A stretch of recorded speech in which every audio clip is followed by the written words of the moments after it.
Hi guys, welcome to episode 4 of Matchbook. Don't worry, we're not time traveling today. We're not going through any standing stones. All you need is your hot drink, a cozy sweater, because let's get real, we're all sitting in AC, and come join me to talk about 2 books I wouldn't normally read. So this newsletter was pretty interesting to prepare for. I didn't want to stay in my comfort zone. I wanted to go to other areas of a bookstore that I normally avoid. So it wasn't hard to choose. I picked a horror book as well as a nonfiction book, specifically a memoir, because those are genres I normally do not touch. So I picked It by Stephen King. Oh God, this literally just changed. That's terrifying. Oh my God, excuse me. That was not the cover that I was expecting to open. If you see, look at this. This is the cover I was expecting to open. I'm horrified. Great. So the second book that I read was I'm like terrible.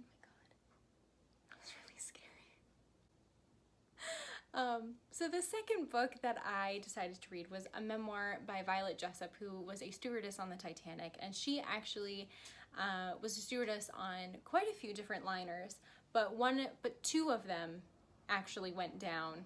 So she has quite an interesting story. So this is her memoir. It's a very quick read, and I highly recommend you pick it up. So let's get started.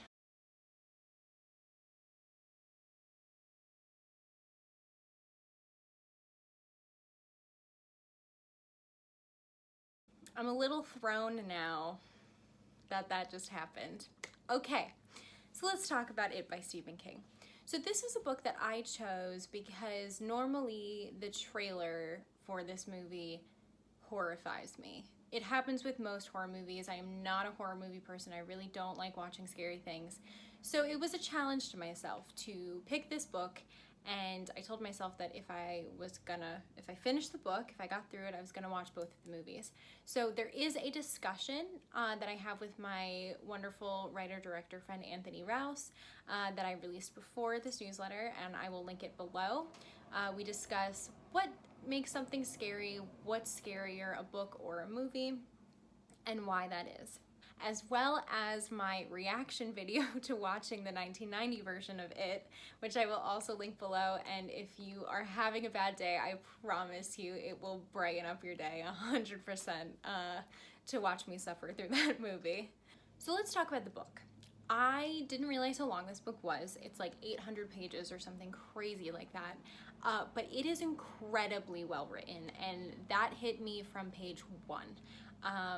I had never read Stephen King before. This is the first Stephen King book I have ever read, and it hit me from page 1 how amazingly well written it was from the first sentence. It was incredible. I was almost angry about how good it was because it was like this challenge of this story that I kind of didn't expect myself to get through, / like maybe there was a part of me that didn't want to get through it. And starting from page 1, I was like, oh my God, this is really good. It's over 800 pages, so it's a monster of a book, but I highly recommend it. So there's 2 storylines with the same group of people. So we follow one storyline of them when they're all 11, 12 years old, and then 27 years later when they're all older, have jobs, and are #adulting. It is this immortal presence that's in Derry, and it's been in Derry for a very long time, and it pops up every 27 years, usually during an event where there's lots of violence, and the violence spikes up for about a year or 2, and then it sort of goes dormant for another 27 years before it pops back up again. So it can take the form of whatever scares somebody the most, but it normally takes the form of Pennywise the clown. So the story opens up with Bill Denborough's little brother, Georgie. So Bill is one of our main characters, and he is helping his little brother make a paper boat because it is raining outside and Georgie wants to play outside. Bill is sick, so he cannot join him, but he helps make the paper boat so that it's waterproof, essentially, so his brother can play with it.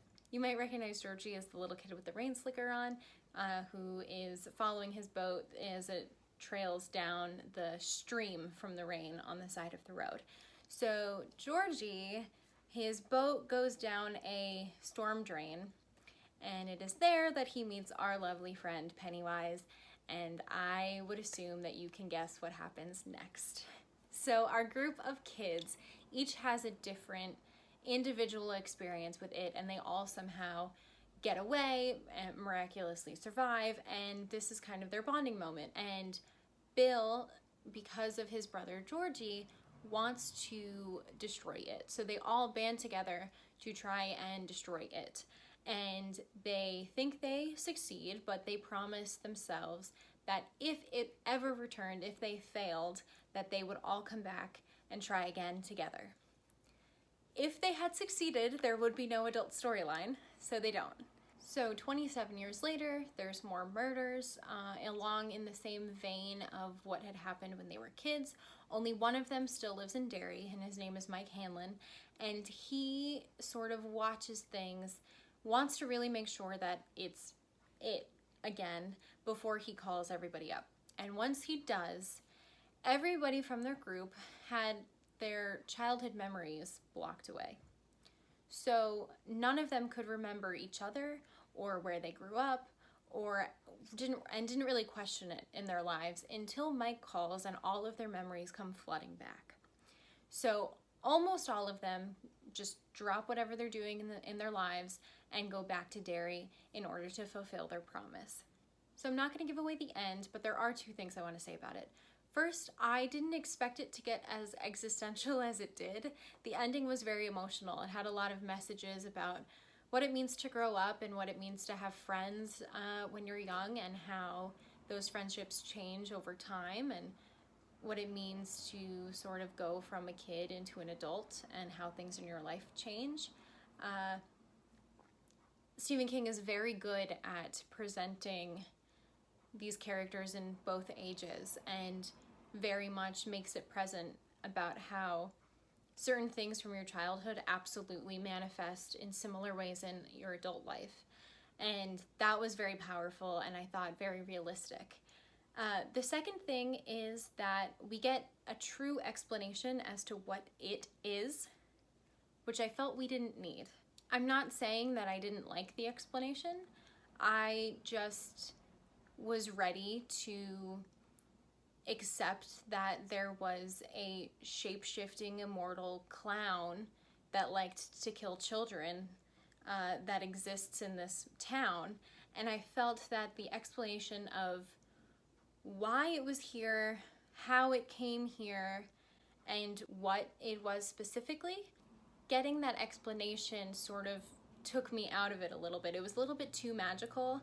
And I know we're talking about a shape-shifting immortal killer clown here, but it was just another level that I almost felt like broke the rules of the world that we were in. I didn't expect this world to be that magical outside of the presence of it, and it sort of got bigger. And I wasn't disappointed. I just felt like it wasn't necessary to make the book as good as it was. I just felt like I didn't need the bigger picture, and maybe this is what Stephen King does, because it did go hand in hand with the thematic message of what it means to grow up that he presents, and maybe that's what he does in all of his books. I don't know, this is the first one I've read from him, but it felt a lot bigger than it needed to be. So overall, I would really recommend this book. I'm actually very proud of myself for conquering a book in the genre that I normally don't touch, especially one whose trailers would freak me out so much. So I really recommend it, even if you're not a horror fan. Trust me, I'm scared of everything, and I was able to get through this book. I definitely would probably read the book before you watch the movie if you're freaked out about it. It makes it easier to then handle the movies later. I'm sort of in this position now where I am ready to watch the 2017 version again, and I will probably go see the sequel in theaters, which I never thought I would say. So if you haven't yet, please go check out my discussion with Anthony. We really dive into different aspects of it and the movie versus the book, and it's a really interesting discussion, and I really think you'll enjoy it. And please go check out my reaction video as well. I promise it'll be really fun.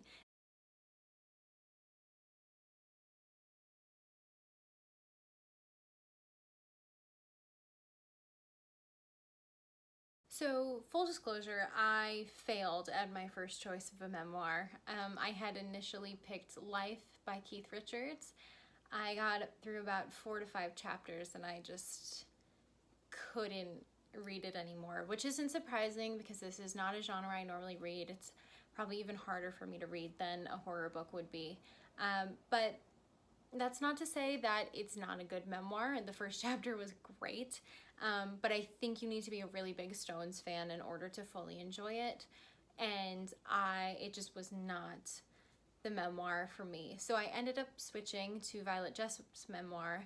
She was a stewardess on the Titanic, and she was a stewardess for most of her life on different ocean liners and cruises. And she actually worked on 2 different liners that sank while she was working on them. So she's very lucky to have lived a full life. And her story, her memoir, takes you through her entire life. It doesn't just focus on the Titanic. There's probably a couple chapters that focus on the Titanic, but it mainly talks about, you know, from her childhood through getting the job as a stewardess, her experiences on different ships, and then retiring at the end of her life, and, you know, sort of settling down after all of her experiences. It's very interesting. Reading about her childhood makes you very thankful to have vaccines and modern medicine.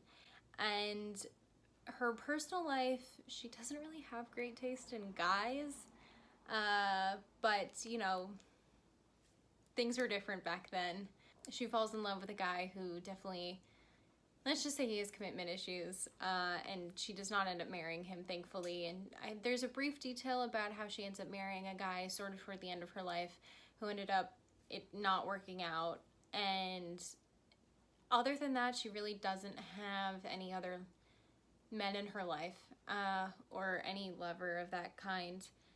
But she does have very close relationships with other people that she's worked with, either other stewards or stewardesses, or even guests that she was taking care of, because there's so much time spent on these ships in close quarters that it's very hard not to form close friendships and relationships with people. So like I said, it starts off with her childhood. Most of her siblings end up with serious illnesses.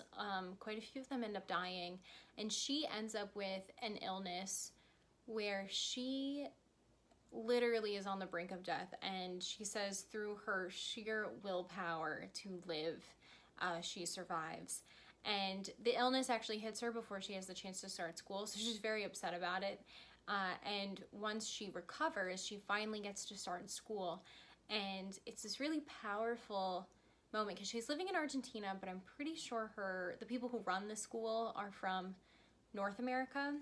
And she's just struck by these women, the vice principal and the principal, who are able to discuss things and have intelligent conversations about topics that are normally reserved for men. So this very much inspires her to work hard in her studies. She's a very good student, and she ends up having to leave school eventually because she needs to get a job to help support her family. The women who have been teaching her really aren't happy about it. But she doesn't have a choice. She has to help bring in money to help her family survive, essentially. Violet's a very hard worker. She's very good at her job. A lot of people discuss how she was very personable, very funny, very responsible, very good with guests, and that sort of allows her to move through the ranks into being a stewardess for first class on these liners. And through her memoir, we learn about the super long hours that stewardesses and stewards had to endure on these trips, the stress of getting a ship ready after it docks and having to sort of overturn and clean everything for new guests that are gonna come on for the way back, as well as the travels and sightseeing that she got to do anytime a liner or a cruise ship that she was on ended up in a certain place before they hit their destination. She was allowed to leave the ship, go sightseeing, see different places in the world. And then she got to, get back on. And so she really got to, at some point, not specifically choose, but for example, one of the guys that she ends up falling for is in Australia. So she ends up asking to get to work on a ship that heads in that direction so she can go visit him and then come back before she gets on a ship that, does her normal route.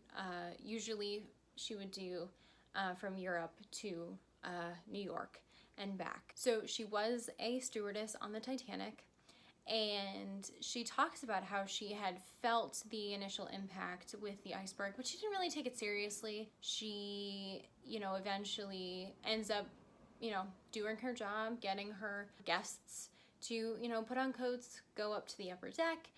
And then there's this moment where she kind of doesn't know what to do. She is standing in her room, not really knowing what more to do. And a steward friend of hers comes down, and he's just watching her in the room, and he was like, you have to get upstairs, like the ship is sinking.